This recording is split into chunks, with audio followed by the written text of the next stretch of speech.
Hi there, welcome to Beauty at Work. We're in between seasons at the moment, so please check out this clip from one of our episodes. Some scientists find a theory of everything incredibly beautiful. But is such a theory worth pursuing? According to award-winning physicist and author Dr. Marcelo Gleiser, the answer is no. And in this clip, he explains why the pursuit of unity in science has been misleading. Check it out.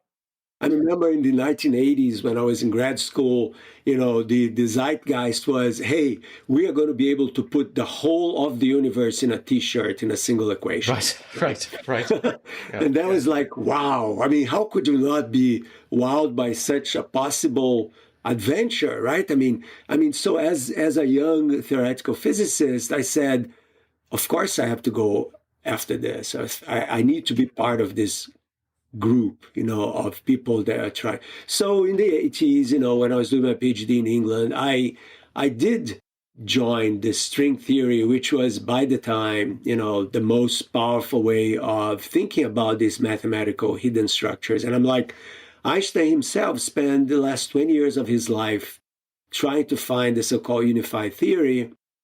And he failed, but it was a very valiant attempt, so to speak. And I'm like, I just want to keep doing this. I mean, what privilege, to have a life where you can actually spend your time teaching people about the beauty of science and pursuing the deepest secret of all, right? So I was completely enamored by the whole idea of going for it, finding the theory of everything.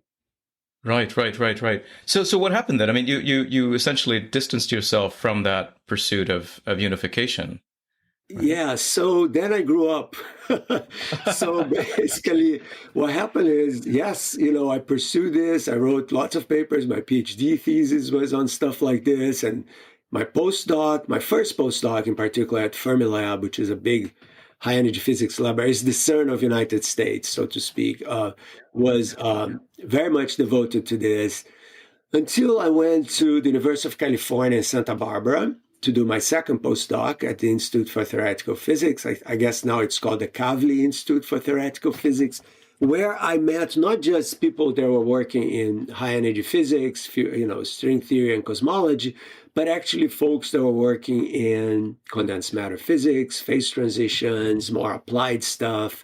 And then I realized that the universe of physics was much broader than this kind of I would call it semi-religious pursuit of the theory of everything, like this monotheistic way of thinking about the world. That, in a sense, what was really interesting to most of these people was not the perfect symmetries. Of course, they're very useful, right? And we use them all the time. But it was really the asymmetries of things. And then I started to say, but wait, it's not just them, because in particle physics, asymmetries are extremely important, right? Because if you start to look at things more carefully, the asymmetry in nature plays a tremendous role. And one of the most important of them, I can go and list a bunch of them, but one of them is the famous matter-antimatter asymmetry. So what does that mean, right? The idea here is, okay, we're all made of matter, like of electrons and protons, etc.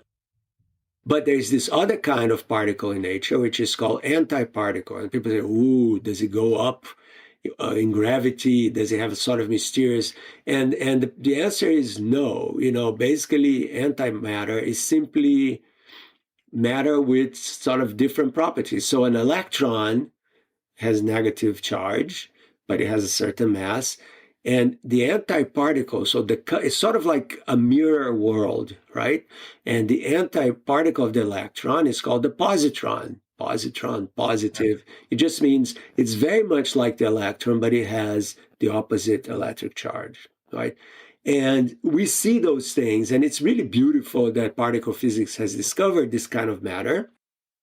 It all started in, believe it or not, it started almost 100 years ago with Paul Dirac, when he wrote an equation that basically predicted the existence of these things. They found it.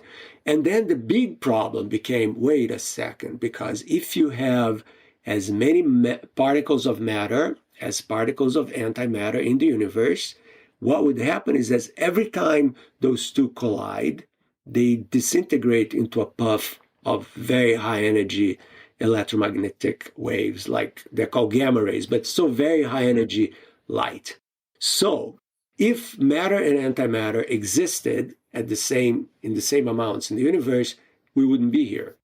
The universe would be a completely different place. It would be a place filled with radiation and not much more. So without that imbalance that exists in nature between matter and antimatter, there is more matter than antimatter, we wouldn't be here.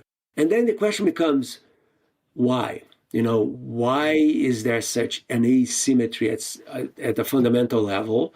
And nobody knows, right? And what we do know, and here it's really interesting, is that this asymmetry somehow is related to another kind of asymmetry, which is very existential, which is the asymmetry in time.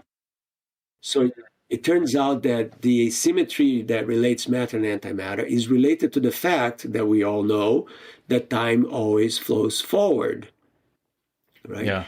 And there's a deep entanglement of these ideas there that we still do not understand. But long story short, when I started to think more about not just the symmetries, but the fact that what we want is not so much the symmetry, but we want to break those symmetries, because when you break the symmetries is when stuff happens, right?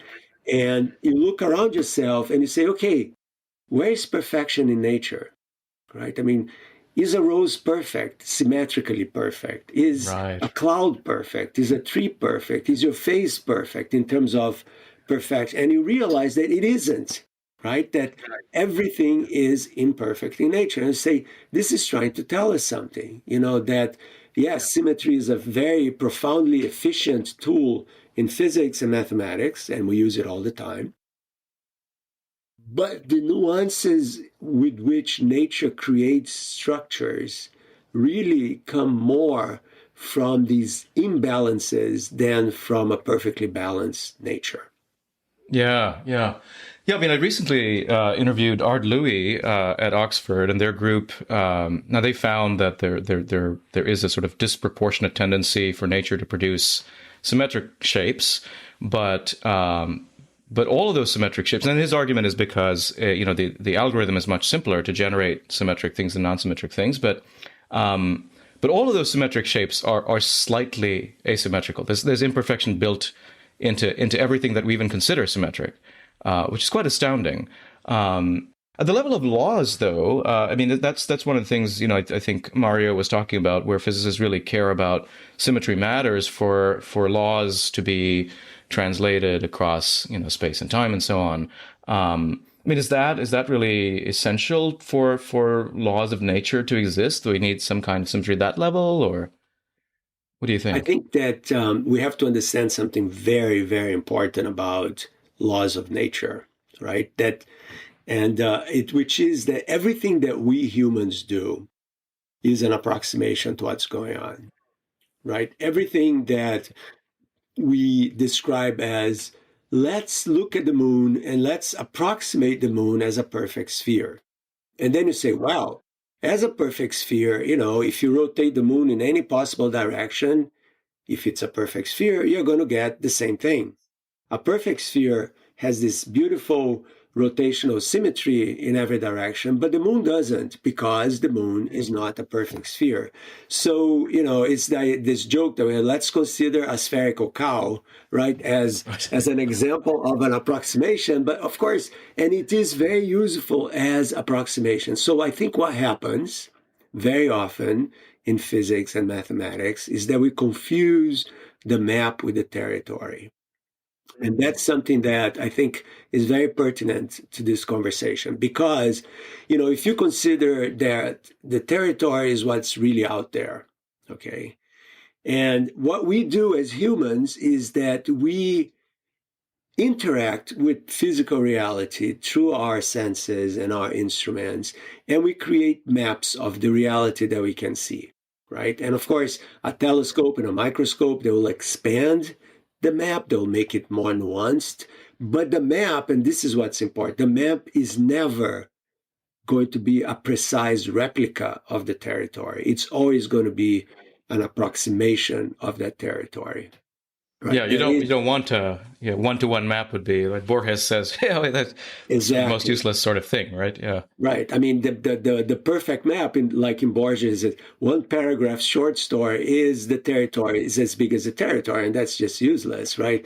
But short story that I suggest everybody reads. It's I think it's called On the Rigor of Science. One of the translations is in English is which is a one paragraph story, is that the futility of trying to pretend, or the futility of believing that what we actually represent as nature is nature, and forgetting that what we actually do is we approximate. And yes, within our approximations, absolutely, symmetries are very, very important. They open gates to new discoveries, and that's beautiful and powerful. And of course, we all have to do that. But we should not think that because our approximations describe nature as this perfect thing, like everything is perfectly conserved, and energy momentum is conserved, and angular momentum is conserved, and electric charge is conserved, that is how nature is.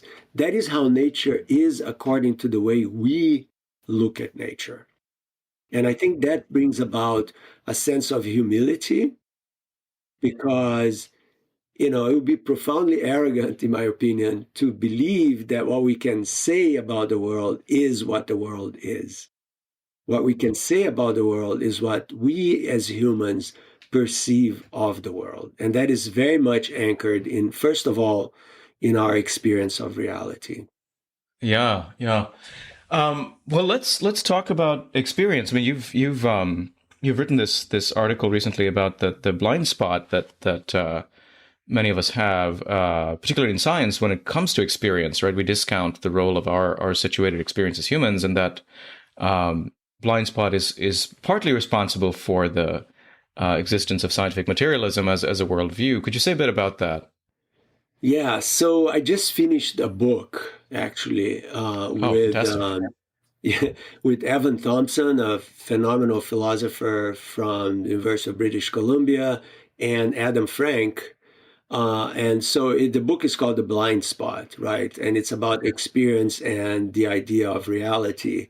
And it is a very in-depth analysis and critique of how science sometimes tangle itself into knots by not understanding that there are blind spots in the way we look at reality. And the most fundamental of those blind spots, and this comes from a school of philosophy called phenomenology, um, like Edmund Husserl and Alfred North Whitehead and people like that, where they say, do not confuse, what you how you describe reality for reality itself, which is very similar to what I was just saying before about the map and the territory. In fact, this analogy of the map and the territory appears all the time. And the blind spot is essentially the neglect of experience, our physical experience of the world, as being essentially where everything begins. So, what we do is, we use an example in the book, which is the example of temperature. Okay, what is temperature, right? And nowadays we think of temperature as something that is real, right? Like temperature exists, is real, but temperature is not real. What is real is our sensation of hot and cold. That you feel hot, you feel cold, and then from that sensation, which is primal, it's how it begins, to a description of these changes in sensation by something that we call temperature, you needed 300 years or more of science. Okay. So to go and quantify by a thermometer what you mean by hot and cold, a lot of stuff had to happen, right? And so again, the thermometer is a map of our sensation of temperature. But temperature itself doesn't exist. It's a construction, it's a narrative that we are creating to describe ultimately what we mean by hot and cold. And what happens there is that if you look at the history of science, and the way we structure the book is an MIT press book that hopefully will come out in about a year or so. Um, if you look at the history of science, and the way we broke the book down into, let's see if I remember this. First, the problem itself. Then we do an analysis of time. The notion of what is time. Okay, that one is a very complicated story, right? I mean, the way physicists and philosophers talk about time. And then we go on to, I mean, St. Augustine, way before science, had this thing about time, Yeah. right? And and then we go into cosmology, the notion of the origin of the universe. Is that a knowable question, or is that an unknowable question? And why scientists tend to think that it's knowable, and why we think it's unknowable, um, within the framework of science, anyways. And then we go on to talk about the concept of matter, materialism, right? And the notion of the existence of atoms and particles and quantum mechanics, and how do you interpret quantum mechanics? And then we move on to um, the consciousness, the nature of consciousness. And at the very end, we talk about the question of planetary awareness, how those how those scientific notions kind of percolated through our mindset, especially across the Industrial Revolution and even before then, to kind of position ourselves above everything else in nature, and why that is a disastrous way of thinking about who we are, in the world right now. Yeah. Wow. Wow. Yeah. Well, that's fascinating. I mean, and this work has ramifications for, I suppose, the kinds of philosophical assumptions a lot of scientists carry, right? And I think materialism is one of the ones that I think you critique in the article that I think you put out a couple of years ago. But that is a very attractive, beautiful prospect for some scientists who sort of think that that's one of the things modern science gives us, is a secure foundation for understanding reality, where you can dismiss the existence of anything that's non-material. Um, what do you say to that? Yeah, so talking about these things is not saying that there is something else which is non-material. I mean, so you have to make a distinction here. So there is not, I mean, we do not know, right? I mean, Right. so Yeah. Yeah. we do not know, but you could have a narrative of reality which is perfectly materialistic, but it's also aware of the fact that the way we describe the world is full of blind spots, right? And you have to take that into account. So what Alfred Whitehead and um, and Husserl said, and Merleau-Ponty and friends said, is that you have to be careful not to reify your theories, meaning to make sure that what you think is energy and momentum is not something that exists in the world, but it's really a representation of how we measure the world. So before anything, science is really about our interaction with physical reality, either through our senses and or through our instruments. And so, you say, look, the Hubble Space Telescope is seeing this galaxy which is 10 billion years old. And you say, yes, and it is. But there's a lot of translation that is going on here. The galaxy is there, right? There's no Yeah. question about it. But but the way we interact with it, right, is through what? Finally, is through vision. I mean, you may have let's say, an ultraviolet telescope or an infrared telescope in the case of very far away things. We don't see an infrared, so we wouldn't see a thing, but what we do is we remap the information from those images, which we cannot see, into things that we can see. So there is always this translation of what's out there to things that we can perceive through our senses. But people forget that, right? And they say, of course, uh, my field theory that describes electrons as quanta of a certain field is real. And that's the problem. That's what Whitehead would call subreptitious substitution. There was Whitehead or Husserl, which is the idea that you are beginning to substitute, a theory for something that is real. Okay. And a theory is not real. A theory is a representation of what's real. And that's the problem. So when people look for the symmetry, we always forget that theory, for you guys who are scientists and physicists, you write a Lagrangian.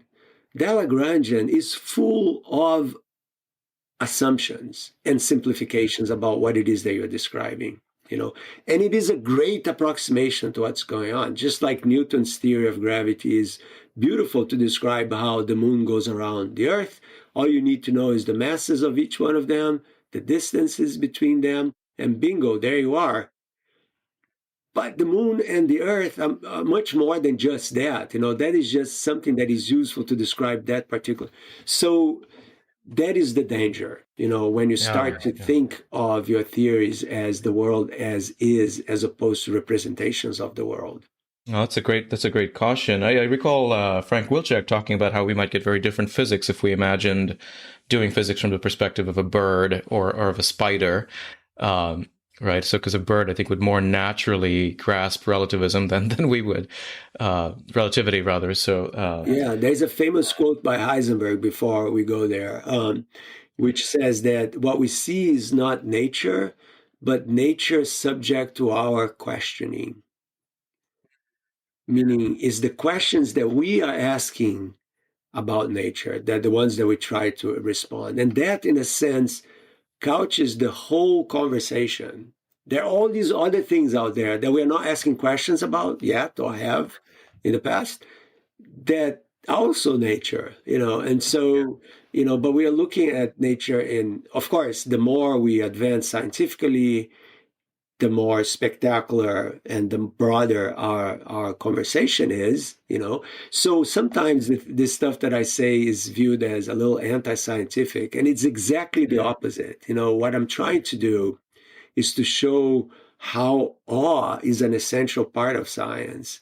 But we should also at the same time be careful not to think that science is completely not to equate science with truth, because truth is a very dangerous and elusive kind of word, and the problem with these ultimate theories of everything, which philosophically that assumption, it's nonsense, right? You cannot have an ultimate theory of everything or anything, because knowledge is always advancing, right? You cannot say that, okay, we are having a theory of everything now because we have the four forces of nature, gravity, electromagnetism, and the weak and strong nuclear forces.